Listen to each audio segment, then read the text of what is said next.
नमस्कार। आकाशवाणी से प्रस्तुत है समाचार संध्या।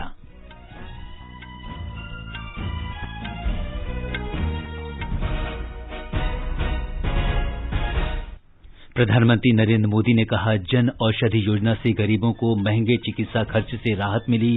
शिलंग में 7,500वां जन औषधि केंद्र राष्ट्र को समर्पित किया। स्वास्थ्य मंत्री डॉक्टर हर्षवर्धन ने कहा, सरकार जन औषधि केंद्रों की संख्या बढ़ाकर 10,000 करेगी। प्रधानमंत्री नरेंद्र मोदी ने कोलकाता के ऐतिहासिक ब्रिगेड परेड मैदान में चुनावी रैली को संबोधित किया। पश्चिम बंगाल की मुख्यमंत्री ममता बनर्जी ने सिलीगुड़ी में रैली की। असम गण परिषद ने राज्य विधानसभा चुनाव के लिए 8 उम्मीदवारों की पहली सूची जारी की। संसद के बजट सत्र का दूसरा चरण कल से शुरू। देश में मात्र 50 दिन में 2 करोड़ से अधिक लोगों को कोविड टीका लगाया गया। भारतीय स्वाधीनता की 75वीं वर्षगांठ बनाने के लिए गठित राष्ट्रीय समिति की पहली बैठक कल। खेलों में भारतीय महिला पहलवान विनेश फोगाट ने मेटियो पेलिकॉन रैंकिंग सीरीज में दूसरा स्वर्ण पदक जीता। 53 किलोग्राम वर्ग में शीर्ष पर रहीं। स्विस ओपन बैडमिंटन टूर्नामेंट के महिला सिंगल्स फाइनल में पीवी सिंधु का मुकाबला स्पेन की कैरोलिना मारिन से जारी। और बीसीसीआई ने आईपीएल कार्यक्रम की घोषणा की। पहला मैच 9 अप्रैल को चेन्नई में, फाइनल मुकाबला अहमदाबाद में 30 मई को खेला जाएगा। समाचार संध्या में दिव्या तोमर के साथ मैं सिद्धार्थ सिंह। कोविड महामारी के खिलाफ देश एकजुट होकर लड़ रहा है। आप भी हमारे साथ सुरक्षा और बचाव के 3 आसान एहतियाती उपायों का संकल्प लें। मास्क पहनें, 2 गज दूरी है जरूरी, सुरक्षित दूरी बनाए रखें, हाथ और मुंह साफ रखें। और अब समाचार। प्रधानमंत्री नरेंद्र मोदी ने लोगों से जन औषधि केंद्रों की दवाओं का उपयोग करने का आग्रह करते हुए कहा है कि इन केंद्रों के जरिए लोगों ने 9,000 करोड़ रुपए की बचत की है। जन औषधि दिवस समारोह को वीडियो कॉन्फ्रेंसिंग के जरिए संबोधित करते हुए प्रधानमंत्री ने कहा कि भारतीय जन औषधि योजना से गरीबों को दवाओं की ज्यादा कीमतों से बड़ी राहत मिली है। इन केंद्रों के माध्यम से गरीब और मध्यम वर्ग के परिवारों को हर साल 3,600 करोड़ रुपए की बचत हो रही है। पैसे बच गए तो परिवार को भी लाभ हो गया कि भाई चलो अब अच्छे काम के लिए, बच्चों की पढ़ाई के लिए हम पैसों का खर्च करेंगे। तो मुझे बहुत अच्छा लगा और आपसे मेरा यही आग्रह होगा कि जिनसे भी आप जानते हैं, पहचानते हैं, अगर उनको दवाइयां खानी पड़ रही है तो उनको जरूर बताइए कि आप ये जन औषधि केंद्र से दवाई लीजिए, अपने पैसे भी बचाइए और दवाई लेने में कभी कोताही मत बरतिए। प्रधानमंत्री ने कहा कि इस केंद्र में सैनिटरी पैड 1 रुपए प्रति पैड की मामूली दर से बेचे जाते हैं।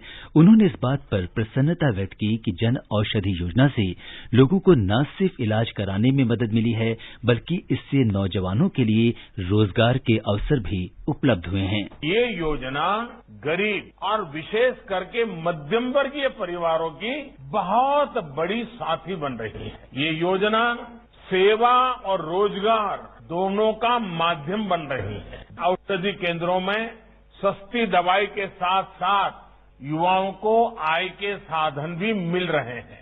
विशेष रूप से हमारी बहनों को, हमारी बेटियों को जब सिर्फ 2.5 रुपये में सैनिटरी पैड्स उपलब्ध कराए जाते हैं तो इससे उनके स्वास्थ्य उस पर एक सकारात्मक असर पड़ता है। अब तक 11 करोड़ से ज्यादा सैनिटरी नैपकिन्स इन केंद्रों पर बिक चुके हैं। प्रधानमंत्री ने कहा कि पूरे देश में 1,000 से अधिक जन औषधि केंद्र महिलाएं संचालित कर रही हैं। इस अवसर पर श्री मोदी ने शिलंग में north eastern Indira Gandhi regional institute of health and medical sciences में 7,500वां जन औषधि केंद्र राष्ट्र को समर्पित किया। उन्होंने कहा कि 2014 तक देश में 100 से भी कम जन औषधि केंद्र थे। आज भी जब 7,500वें केंद्र का लोकार्पण किया गया है तो वो शिलोंग में हुआ है। इससे स्पष्ट है कि नॉर्थ ईस्ट में जन औषधि केंद्रों का कितना विस्तार हो रहा है। साथियों, 7500 के पड़ाव तक पहुंचना इसलिए भी अहम है क्योंकि 6 साल पहले तक देश में ऐसे 100 केंद्र भी नहीं थे और हम हो सके उतना जल्दी तेजी से 10,000 का टारगेट पार करना चाहते हैं। प्रधानमंत्री ने कहा कि स्वतंत्रता दिवस की 75वीं वर्षगांठ के अवसर पर 75 जिलों में जन औषधि केंद्र खोले जाएंगे।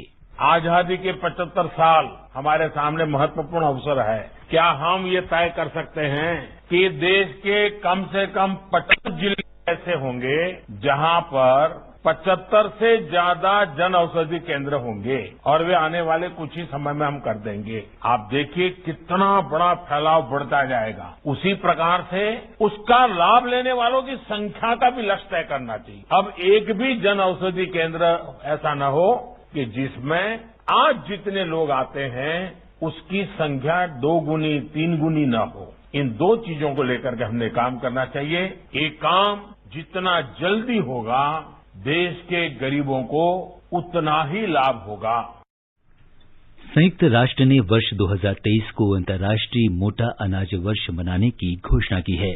प्रधानमंत्री ने कहा कि देश में मोटे अनाज की पैदावार बढ़ेगी, जिससे छोटे किसानों को लाभ होगा। हमारे यहाँ खाने में जो चीजें कभी बहुत उपयोगी होती थी, जैसे रागी, कोरा, कोदा, जवार, बाजरा, ऐसे दर्जनों मोटे अनाजों की हमारे देश में समृद्ध परंपरा है। लेकिन हम जानते हैं इन पोषक अनाजों को देश में उतना प्रोत्साहन नहीं किया गया। एक प्रकार से ये तो गरीबों का है, ये तो जिसके पास है वो खाता है, ये मानसिकता बन गई थी। लेकिन आज अचानक स्थिति बदल गई है और स्थिति बदलने के लिए हमने लगातार प्रयास किया है। आज मोटे अनाजों को न सिर्फ प्रोत्साहित किया जा रहा है, बल्कि अब भारत की पहल पर यूनाइटेड नेशंस ने, यूएन ने वर्ष 2023 को इंटरनेशनल ईयर ऑफ मिलेट्स भी घोषित किया है। प्रधानमंत्री ने कहा कि भारत ने योग को अंतर्राष्ट्रीय स्तर पर पहचान दिलाई। उन्होंने कहा कि कोविड टीकाकरण के मामले में भारत न केवल अपनी मदद कर रहा है, बल्कि दूसरे देशों की भी सहायता कर रहा है। कोरोना काल में दुनिया ने भी भारत की दवाओं की शक्ति को अनुभव किया। यही स्थिति हमारी वैक्सीन इंडस्ट्री की थी। भारत के पास अनेक बीमारियों की वैक्सीन बनाने की क्षमता थी। हमने इंडस्ट्री को प्रोत्साहित किया और आज भारत में बने टीके हमारे बच्चों को बचाने के काम आ रहे हैं। साथियों, देश को आज अपने वैज्ञानिकों पर गर्व है कि हमारे पास मेड इन इंडिया वैक्सीन अपने लिए भी है और दुनिया की मदद करने के लिए भी है। प्रधानमंत्री ने जन औषधि योजना के लाभार्थियों से बातचीत भी की। अहमदाबाद के एक लाभार्थी राजू से श्री मोदी ने आग्रह किया कि वे कोविड टीकाकरण केंद्र में जरूरतमंद लोगों की स्वेच्छा से मदद करें।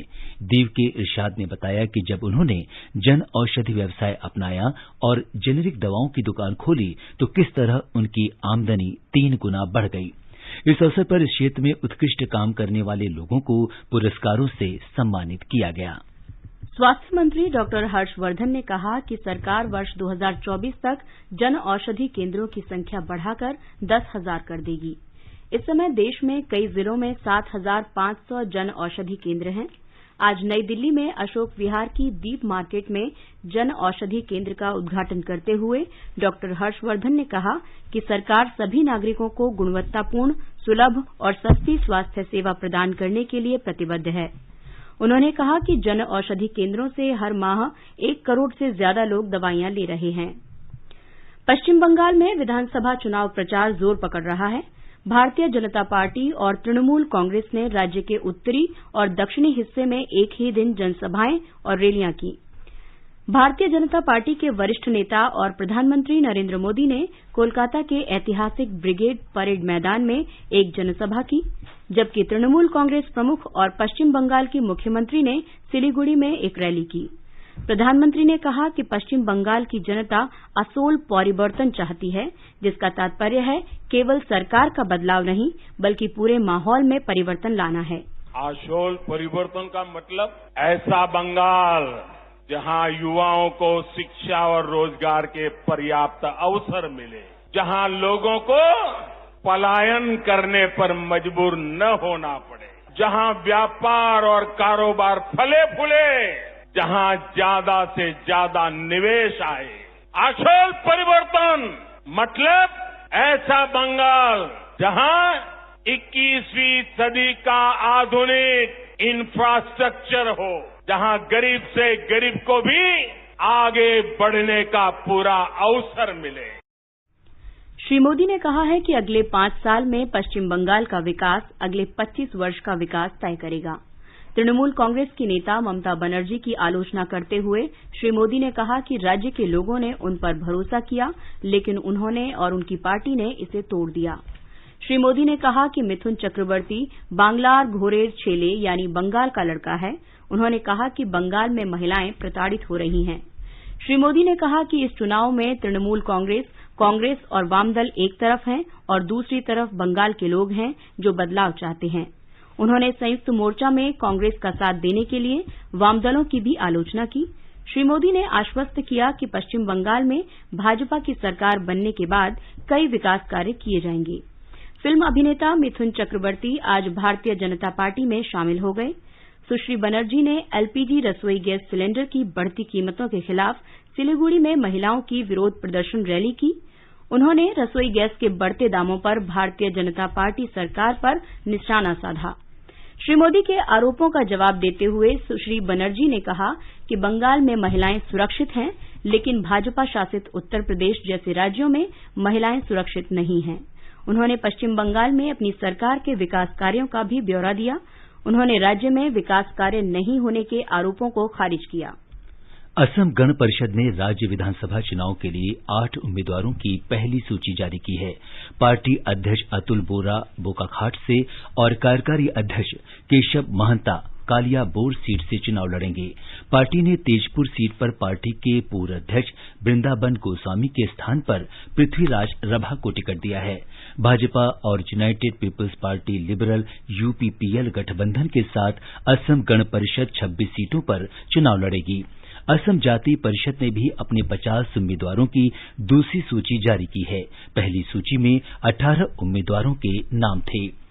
केंद्र शासित प्रदेश पुदुचेरी में विधानसभा चुनाव को ध्यान में रखते हुए पुदुचेरी के जिलाधिकारी सह जिला निर्वाचन अधिकारी ने भारतीय दंड संहिता की धारा 144 और आपदा प्रबंधन अधिनियम 2005 के अंतर्गत राजनीतिक सभाएं करने तथा चुनाव प्रचार के लिए रैली आयोजित करने पर पाबंदी लगा दी है। हमारी संवाददाता ने बताया है कि ये आदेश तत्काल प्रभाव से लागू हो गया है। आदेश में कहा गया है कि कोविड महामारी को देखते हुए 6 अप्रैल को आयोजित होने वाले विधानसभा चुनाव शांतिपूर्वक और लोगों की सुरक्षा के साथ आयोजित कराना सुनिश्चित किया जाए। राजनीतिक बैठकें, अभियान, रैली आदि मंजूरी लेने के बाद सिर्फ अधिकृत स्थान पर ही आयोजित की जाए। निर्धारित स्थल के बाहर और डीएम कार्यालय की मंजूरी के बगैर कोई भी गतिविधि कानून का उल्लंघन मानी जाएगी और दोषियों के खिलाफ कानूनी कार्रवाई की जाएगी। तत्काल प्रभाव से लागू यह आदेश 4 मई तक प्रभावी रहेगा। हालांकि यह विवाह, धार्मिक समारोह, अंतिम संस्कार और सरकारी कार्यक्रमों पर लागू नहीं होगा। पुदुचेरी से चंद्रमोहन की रिपोर्ट के साथ समाचार कक्ष से विजय लक्ष्मी कासोटिया। संसद के बजट सत्र का दूसरा चरण कल से शुरू होगा। कोविड महामारी को ध्यान में रखते हुए इस बार भी राज्यसभा की बैठक सुबह 9 बजे से दोपहर 2 बजे तक आयोजित की जाएगी, जबकि लोकसभा शाम 4 बजे से रात 9 बजे तक चलेगी। सत्र के इस चरण का समापन 8 अप्रैल को होगा। बजट सत्र का पहला चरण 29 जनवरी को शुरू हुआ था। राज्यसभा की कार्यवाही 12 फरवरी को स्थगित की गई, जबकि लोकसभा की बैठक इसके अगले दिन स्थगित हुई थी। ये समाचार हमारी वेबसाइट newsonair.com/hindi और हमारे mobile app news on AIR पर भी उपलब्ध हैं। भाभी जल्दी छतरी दो, बारिश शुरू हो गई है। अरे झमाझम तो बरसने दो। घनन घनन घेर घेर आए बदरा घन। भाभी जल्दी करो, बारिश तेज हो रही है। अरे तो मजे लो ना सरिता, टिप टिप बरसा पानी। हद है भाभी, मैं भीग जाऊंगी। फिर भी आप देर कर रही हो छाता लाने में। हाँ, ताकि तुम्हें समझ आए कि देर करना बिल्कुल ठीक नहीं, चाहे बारिश से बचना हो या अपने होने वाले बच्चे की सुरक्षा के लिए अपनी HIV जांच करवाना हो। गर्भावस्था के पहले 3 महीनों के अंदर जल्द से जल्द HIV जांच जरूर कराएं, ताकि शिशु को HIV संक्रमण से बचाया जा सके और माँ और शिशु एक स्वस्थ और लंबी जिंदगी जी सके। सरकारी अस्पताल में HIV की जांच एवं इलाज गुप्त और मुफ्त।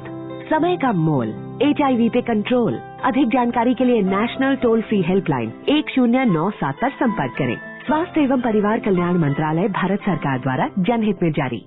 अपने देश की तरक्की को आप कैसे आंकते हैं? कश्मीर से कन्याकुमारी तक सड़क हाईवेज का जबरदस्त नेटवर्क देखो। अभी इंडिया में 40 किलोमीटर हाईवेज प्रतिदिन निर्माण होता है। वर्ल्ड बेस्ट यूनिवर्सिटीज, मेडिकल और इंजीनियरिंग कॉलेजेस, शानदार स्कूल और अस्पताल, ये है प्रोग्रेस। फसल बीमा योजना, किसान सम्मान निधि, बैंक अकाउंट में सब्सिडी का डायरेक्ट ट्रांसफर, गांव बदल रहा है। आप देखो तो सारा कामकाज ऑनलाइन पेपरलेस हो रहा है। अभी तो पटरी पर सामान बेचने वाले तक डिजिटल हो गए। तरक्की तो दिखती है ना। हमारी सेनाओं के पास वर्ल्ड का बेस्ट डिफेंस सिस्टम है और आप जानते हैं यह तरक्की है आपके योगदान से।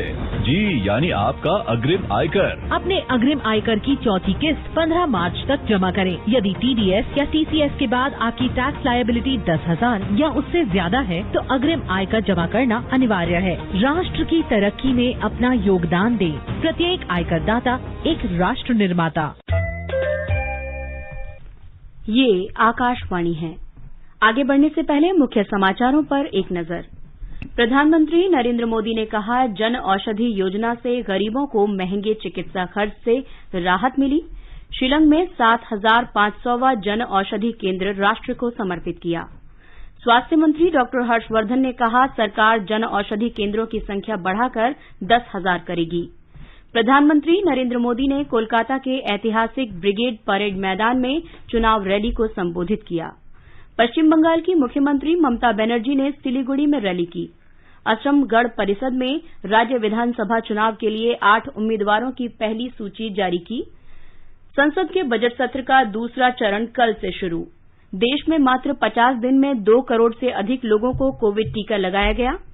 भारतीय स्वाधीनता की 75वीं वर्षगांठ बनाने के लिए गठित राष्ट्रीय समिति की पहली बैठक कल। और खेलों में भारतीय महिला पहलवान विनेश फोगाट ने मेटियो पैलिकॉन रैंकिंग सीरीज में दूसरा स्वर्ण पदक जीता। 53 किलोग्राम वर्ग में शीर्ष पर रहीं। स्विस ओपन बैडमिंटन टूर्नामेंट के महिला सिंगल्स फाइनल में पीवी सिंधु स्पेन की कैरोलिना मारिन से हार गई हैं। और बीसीसीआई ने आईपीएल क्रिकेट कार्यक्रम की घोषणा की। पहला मैच 9 अप्रैल को चेन्नई में, फाइनल मुकाबला अहमदाबाद में 30 मई को खेला जाएगा। चलो मिलकर एक शुरुआत करें, चलो एक फैसला आज करें, मास्क नहीं तो टोकेंगे, कोरोना को रोकेंगे, चलो एक इरादा करते हैं, चलो कुछ वादा करते हैं, मास्क नहीं तो टोकेंगे, कोरोना को रोकेंगे। भारत ने 2 करोड़ से अधिक कोविड टीके लगाकर टीकाकरण अभियान में महत्वपूर्ण कीर्तिमान स्थापित किया है। पिछले 24 घंटों में करीब 14,24,000 लोगों को टीके लगाए जाने के साथ ही देश में अब तक 2,09,22,000 लोगों का टीकाकरण किया जा चुका है। भारत दुनिया के गिने चुने देशों में से एक है जिसने इतने कम समय में अधिक लोगों का टीकाकरण किया है। देश में 16 जनवरी को सबसे पहले स्वास्थ्य कर्मियों को टीके लगाकर दुनिया के सबसे बड़े कोविड टीकाकरण अभियान की शुरुआत हुई थी। महामारी से निपटने में लगे अग्रिम पंक्ति के कर्मचारियों को टीका लगाने का काम 2 फरवरी से शुरू हुआ था। इसके बाद इस महीने की पहली तारीख से बुजुर्गों और 45 साल से अधिक के बीमार लोगों का टीकाकरण शुरू किया गया। इस चरण में सिर्फ 6 दिन में 30 लाख से अधिक वरिष्ठ नागरिकों और गंभीर बीमारी वाले 4,60,000 से ज्यादा लोगों को कोविड टीके की पहली खुराक दी जा चुकी है। इस बीच देश में कोविड से स्वस्थ होने की दर 96.95% हो गई है। पिछले 24 घंटों में 14,392 लोग स्वस्थ हुए हैं। अब तक 1,08,68,000 रोगी ठीक हो चुके हैं। पिछले 24 घंटों में 18,711 नए मरीज सामने आए हैं। इंडियन मेडिकल एसोसिएशन की महिला शाखा की अध्यक्ष डॉक्टर मोना देसाई ने आकाशवाणी समाचार से विशेष बातचीत में कहा कि कोरोना महामारी के दौरान महिलाओं ने अनेक मोर्चों पर योगदान किया है। भारत की वैक्सीन मैत्री पहल के अंतर्गत आज 2 और देशों को भारत में निर्मित कोविड-19 वैक्सीन प्राप्त हुई। वैक्सीन की खेप लेकर विमान गुयाना और इथोपिया पहुंचे। कल लाइबेरिया और सोमालिया को भारत में निर्मित वैक्सीन प्राप्त हुई थी। उपराष्ट्रपति एम वेंकैया नायडू ने कहा है कि कोविड-19 महामारी के दौरान जिजीविषा, अनुसंधान और लगातार खोज करने से भारत कोविड-19 महामारी के दौरान वैश्विक संघर्ष में अग्रणी बना है।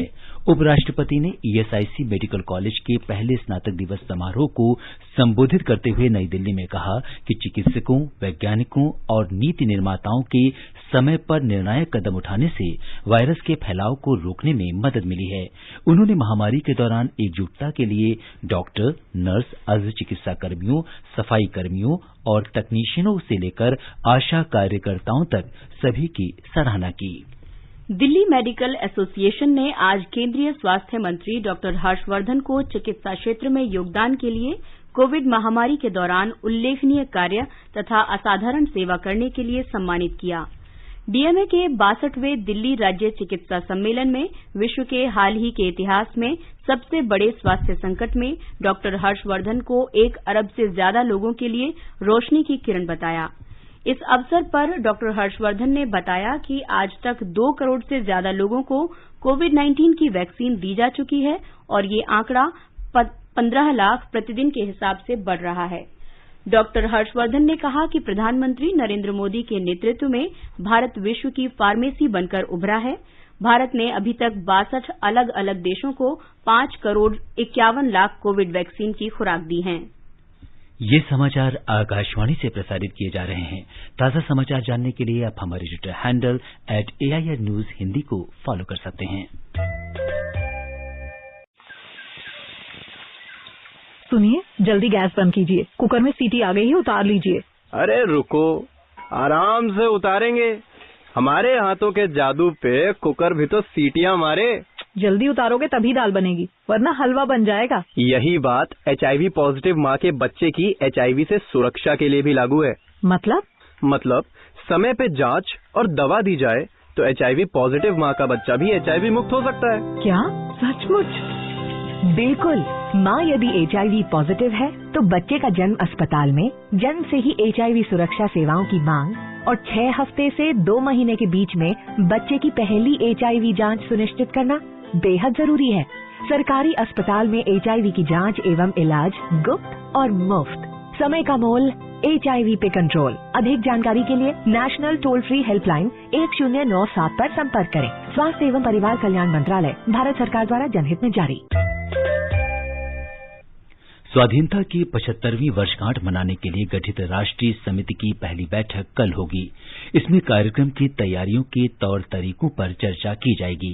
प्रधानमंत्री नरेंद्र मोदी की अध्यक्षता वाली 259 सदस्यीय समिति की बैठक वर्चुअल माध्यम से आयोजित की जाएगी। ये समिति स्वाधीनता की 75वीं वर्षगांठ के अवसर पर राष्ट्रीय और अंतर्राष्ट्रीय स्तर पर आयोजित किए जाने वाले कार्यक्रमों की तैयारी के लिए नीतिगत दिशा निर्देश देगी। उत्तर प्रदेश सरकार महिला सशक्तिकरण के लिए प्रतिबद्ध है। राज्य सरकार ने प्रदेश भर में कल अंतर्राष्ट्रीय महिला दिवस मनाने के लिए तैयारियां की हैं। राज्य में महिलाओं के लिए विभिन्न कार्यक्रम आयोजित करने के साथ ही इस अवसर पर मिशन शक्ति अभियान का दूसरा चरण भी शुरू किया जाएगा। ब्यौरा हमारे संवाददाता से। मुख्यमंत्री योगी आदित्यनाथ ने कहा है कि सरकार महिलाओं की सुरक्षा, सम्मान और सशक्तिकरण के लिए प्रतिबद्ध है और इसके लिए राज्य में विभिन्न योजनाएं शुरू की गई हैं। लखनऊ में वीडियो कॉन्फ्रेंसिंग के माध्यम से मिशन शक्ति अभियान के दूसरे चरण की समीक्षा करते हुए मुख्यमंत्री ने सभी संबंधित विभागों को इस बात के निर्देश दिए कि इस अभियान को बेहतर अंतर विभागीय समन्वय के द्वारा सफल बनाया जाए। उन्होंने कहा कि महिला सशक्तिकरण से संबंधित कार्यक्रम सभी जनपदों, तहसील स्तर, ब्लॉक और गांव स्तर पर आयोजित किए जाएं तथा यह कार्यक्रम महिला अंतर्राष्ट्रीय दिवस के 1 सप्ताह बाद तक जारी रहें। मुख्यमंत्री ने महिलाओं से संबंधित विभिन्न हेल्पलाइन जैसे 1090, 1076, 112 और IGRS पर दर्ज की गई शिकायतों का तुरंत निपटान करने के भी निर्देश दिए। उन्होंने कहा कि स्वामित्व योजना के अंतर्गत घर के पट्टे महिलाओं के नाम से आवंटित किए जाएं और घरौनी में महिलाओं का नाम दर्ज किए जाएं। MS यादव, आकाशवाणी समाचार, लखनऊ। आकाशवाणी समाचार प्रभाग विभिन्न क्षेत्रों में उपलब्धता हासिल करने वाली महिलाओं की कहानियां आपके लिए ला रहा है। आज हम आपके लिए एक जनजातीय महिला की सफलता की कहानी लेकर आए हैं।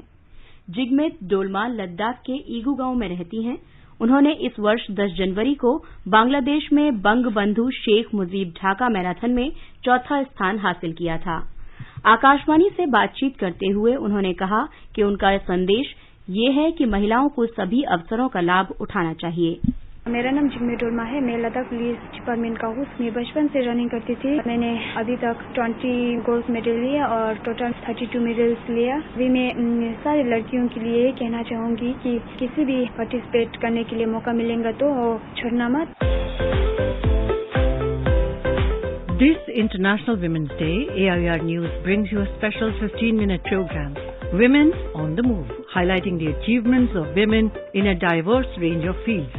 Tune in to the Spotlight on FM Gold 100.1 MHz at 9:15 p.m. on 8th of March to listen to this program highlighting the grit, determination and success of Indian women. PV Sindhu Swiss open badminton tournament के महिला singles के final में हार गई हैं। Switzerland के Basel में खेले जा रहे इस टूर्नामेंट में विश्व की तीसरी वरीयता प्राप्त स्पेन की कैरोलिना मारिन ने सिंधु को लगातार गेम में 21-12, 21-5 से पराजित किया।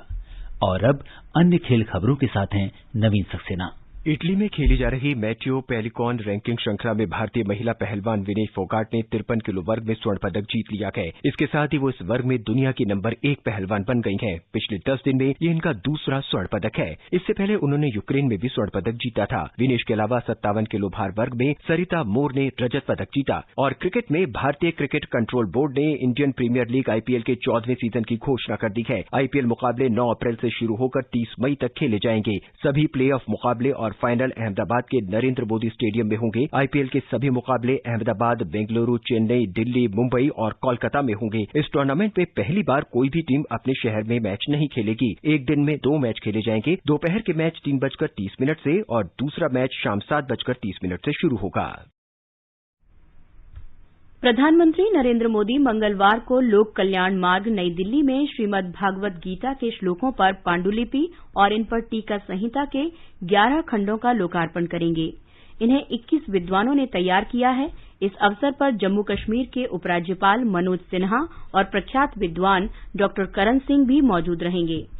और अब एक नजर कल के मौसम के पूर्वानुमान पर। राष्ट्रीय राजधानी दिल्ली में कल धुंध छाई रह सकती है। तापमान 16 और 31 डिग्री सेल्सियस के बीच रहने के आसार हैं। मुंबई में आमतौर पर आसमान साफ रहेगा। न्यूनतम तापमान 21 और अधिकतम 35 डिग्री सेल्सियस के आसपास रहने की संभावना है। चेन्नई में आंशिक रूप से बादल छाए रहेंगे। तापमान 23 और 33 डिग्री सेल्सियस के बीच रहने का अनुमान है। कोलकाता में आमतौर पर आसमान साफ रहेगा। तापमान 24 और 37 डिग्री सेल्सियस के बीच रहने के आसार हैं। श्रीनगर में गरज के साथ वर्षा हो सकती है। न्यूनतम तापमान 5 और अधिकतम 14 डिग्री सेल्सियस रहने की संभावना है। जम्मू में सामान्यतः बादल छाए रहने और हल्की वर्षा होने की संभावना है। तापमान 17 और 27 डिग्री सेल्सियस के बीच रह सकता है। लेह में आंशिक रूप से बादल छाए रहने का अनुमान है। न्यूनतम तापमान 0 से 6 डिग्री नीचे और अधिकतम 6 डिग्री सेल्सियस रहने के आसार हैं। गिलगित में कहीं कहीं बादल छाए रहेंगे। न्यूनतम तापमान 8 और अधिकतम 18 डिग्री सेल्सियस रहने का अनुमान है। मुजफ्फराबाद में भी आंशिक रूप से बादल छाए रहने और धूल भरी आंधी तथा गरज के साथ बारिश की संभावना है। न्यूनतम तापमान 9 और अधिकतम 21 डिग्री सेल्सियस रहने का अनुमान है। गुवाहाटी में आंशिक तौर से बादल छाए रहने और गरज के साथ छींटे पड़ने की संभावना है। न्यूनतम तापमान 15 और अधिकतम 28 डिग्री सेल्सियस रहने के आसार हैं। समाचार कक्ष से मैं शिव प्रकाश मिश्र। अंत में मुख्य समाचार एक बार फिर। प्रधानमंत्री नरेंद्र मोदी ने कहा, जन औषधि योजना से गरीबों को महंगे चिकित्सा खर्च से राहत मिली। शिलंग में 7,500वां जन औषधि केंद्र राष्ट्र को समर्पित किया। स्वास्थ्य मंत्री डॉक्टर हर्षवर्धन ने कहा, सरकार जन औषधि केंद्रों की संख्या बढ़ाकर 10,000 करेगी। प्रधानमंत्री नरेंद्र मोदी ने कोलकाता के ऐतिहासिक ब्रिगेड परेड मैदान में चुनाव रैली को संबोधित किया। पश्चिम बंगाल की मुख्यमंत्री ममता बनर्जी ने सिलीगुड़ी में रैली की। असम गण परिषद ने राज्य विधानसभा चुनाव के लिए 8 उम्मीदवारों की पहली सूची जारी की। संसद के बजट सत्र का दूसरा चरण कल से शुरू। देश में मात्र 50 दिन में 2 करोड़ से अधिक लोगों को कोविड टीका लगाया गया। भारतीय स्वाधीनता की 75वीं वर्षगांठ मनाने के लिए गठित राष्ट्रीय समिति की पहली बैठक कल। खेलों में भारतीय महिला पहलवान विनेश फोगाट ने मैटियो पेलिकॉन रैंकिंग सीरीज में दूसरा स्वर्ण पदक जीता। 53 किलोग्राम वर्ग में शीर्ष पर रहीं। स्विस ओपन बैडमिंटन टूर्नामेंट के महिला सिंगल्स फाइनल में पीवी सिंधु स्पेन की कैरोलिना मारिन से हार गई हैं। और बीसीसीआई ने आईपीएल क्रिकेट कार्यक्रम की घोषणा की। पहला मैच 9 अप्रैल को चेन्नई में, फाइनल मुकाबला अहमदाबाद में 30 मई को खेला जाएगा। इसके साथ ही समाचार संध्या का ये अंक समाप्त हुआ। नमस्कार।